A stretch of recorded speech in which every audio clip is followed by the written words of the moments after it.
So the reason that I just created my contest was because when I was 14 years old, I was just watching the news and like hearing about Breonna Taylor and George Floyd, and just I was just like moved. I didn't really know how to like express my feelings, and I feel like poetry was my medium. Like that was what I was doing. But I also was thinking, what are other kids doing? Like there has to be other people that like feel this way. So I created the I Matter Poetry Night contest just to give kids a platform to express their feelings, like about Breonna Taylor, George Floyd, and all the other people out there that have been killed by the police. So in 2020, I spoke about a bit about this before, but I actually hosted a Juneteenth event in my town of Kennett Square at the Fussell House, which is actually a part of the Underground Railroad. So I thought that was interesting. And I was able to gather my community and inform them just about this very important day when the rest of the slaves were released. And I just think it's important that people know the meaning of this day and why it's important that it's a national holiday. And this is a video. I was a finalist for the Time for Kids Kid of the Year award. Someone who actually attended my Juneteenth event in 2020 nominated me, and Billie Eilish said my name, so I thought that'd be pretty cool to share. Time for Kids. But yeah, I couldn't have done this alone without the support of just my family and like everyone around me. But I was also able to receive some sponsorships. So I have Gucci on there, Karma for Kara, Riley's Way, the Nora Roberts Foundation, and Allergic to Failure, and of course the National Youth Foundation. And partners I've worked with are the Born This Way Foundation, which I'm a member of their board. It's Lady Gaga's foundation. Living Classrooms, the Boys and Girls Clubs of America, Rock Nation, and 100 Black Men. So if this sparks your interest, here's the flyer for more information. And the judges this year are Robert Covington of the NBA, Monet Davis, Little League Superstar, Malcolm Jenkins of the NFL, and me. And the top prize is $500. So if this interests you, you can just type in I Matter Poetry Contest in like Google and it should come up. So, so this is my third year doing the contest, and there have been over 1,000 youth from 45 states and 38 countries that have entered. So it's just amazing to see how much it's just grown. And I couldn't have done this like without any of like my help, and I'm really grateful for that. And these are the winners of 2022. So typically when you win, I try to like come to like a community center or an area near you and just host an event to make you feel special because you know you are. And of course you get your prize and you get to be published in a book. So, and typically with art, so I look for like digital, handmade, anything, just anything with like lots of color to fill up the page, and it has to be yours. Like originality is key.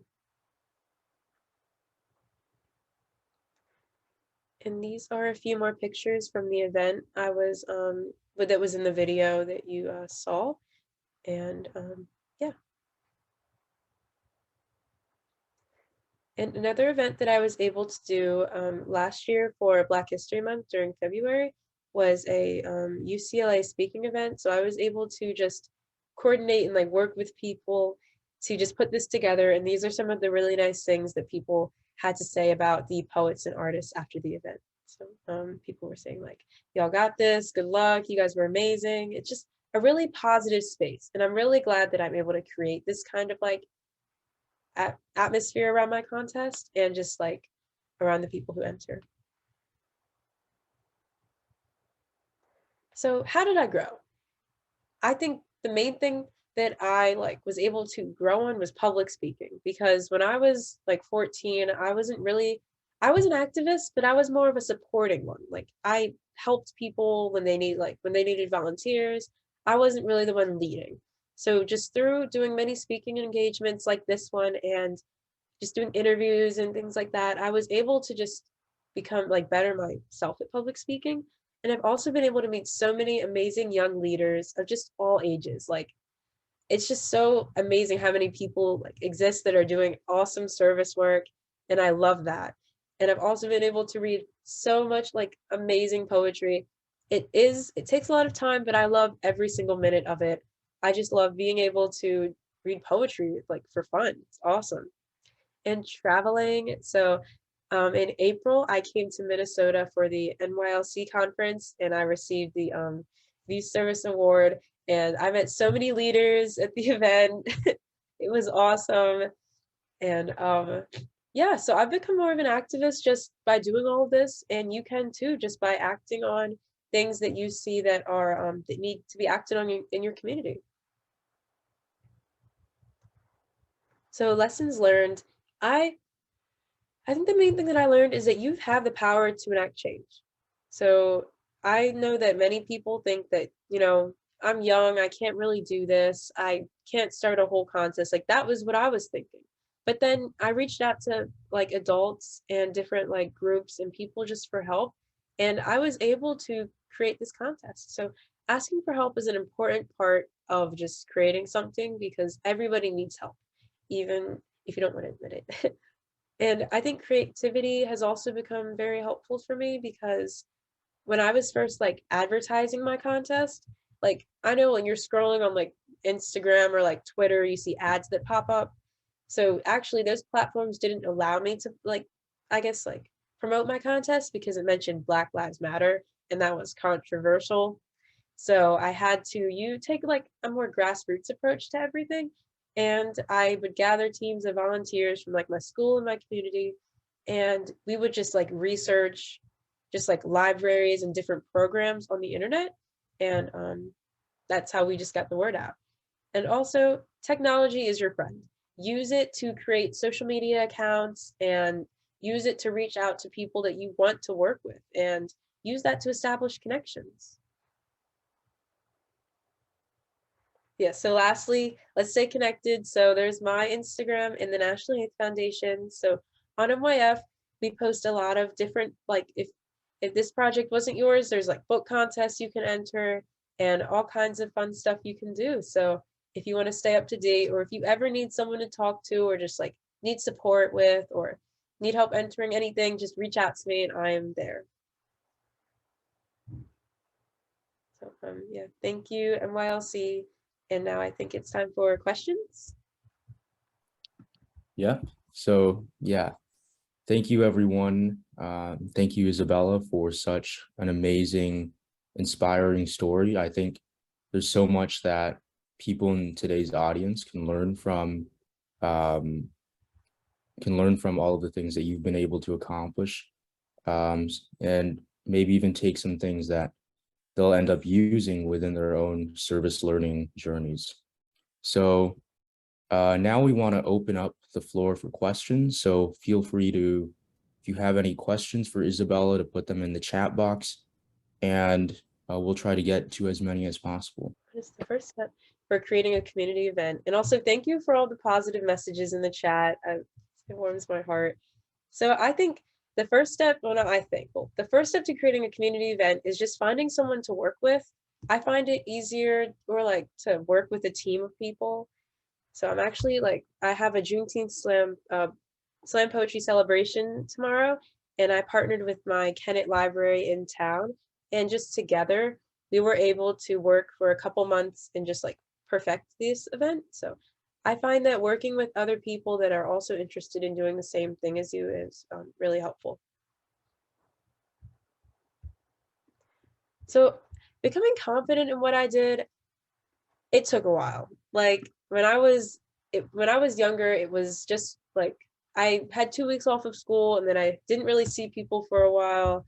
And I just had to like believe in myself and just have surround yourself with positive people. I think that has to be the most important thing ever. Just having people that will always uplift you and not like just give you negative vibes. So what were the first things you did to help other communities? So I think that the first thing I did was Juneteenth, or Juneteenth was more my community, but I Matter was my first project that helped me like reach a lot of people and like nationally because it's open internationally. So I that was and also doing Zooms like this because I was able to meet so many new people and talk to so many people at like one time. I like really it's really awesome. Um, so do you have any advice on finding grant sponsorships to help bring these initiatives to life? Just researching.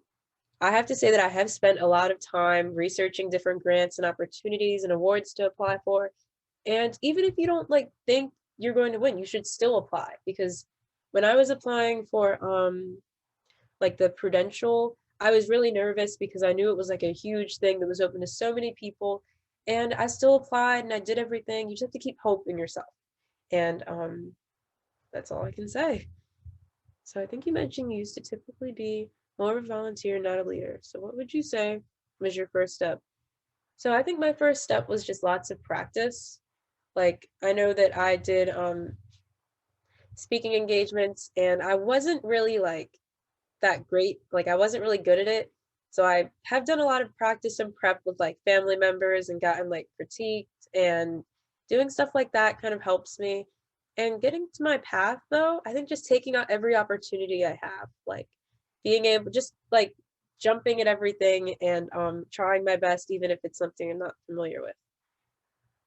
So to help more communities, I would say reaching out to people on like social media, like someone DM'd me yesterday and invited me to attend something that's in their community. So like I'm going to try to attend that and be able to like network and meet new people and just yeah, be able to like reach more. But I think that's like the only way you can reach people just by being the first person to like reach out and establish that connection and ask like, can we do this together?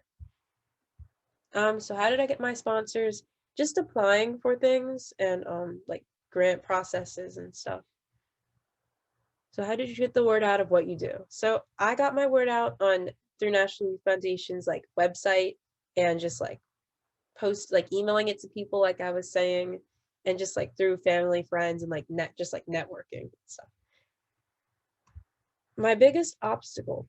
So I have to say I think my biggest obstacle was the social media thing that I was talking about before, just because it's like really just annoying how they don't like they just filter Black Lives Matter and like the movement just under controversial. I feel like there should be like a better way to like be able to promote my contest and not have to face that barrier.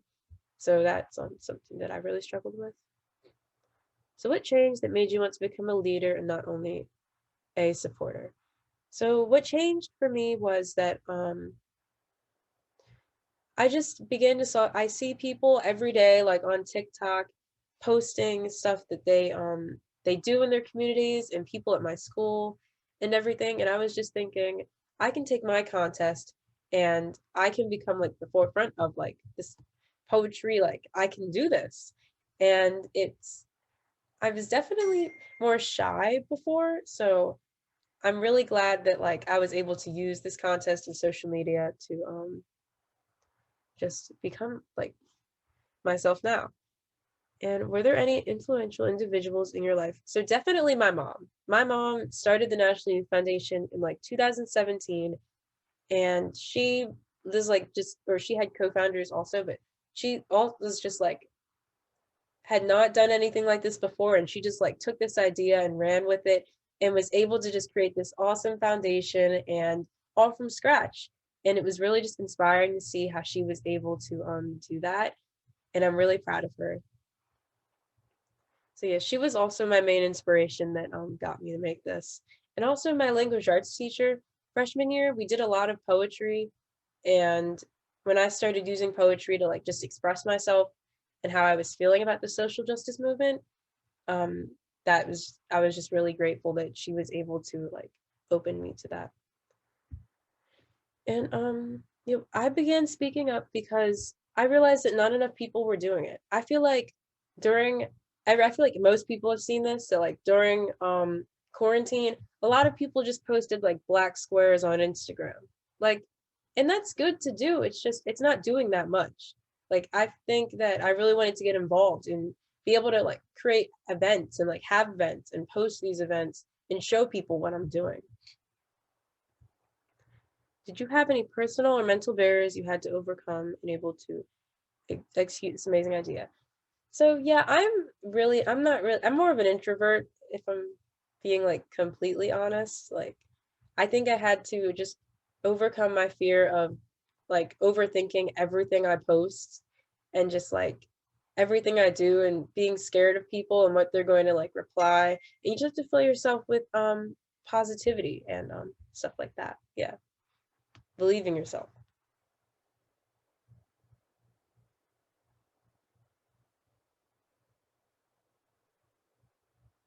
Yeah, thank you so much for all the awesome questions. These are really good.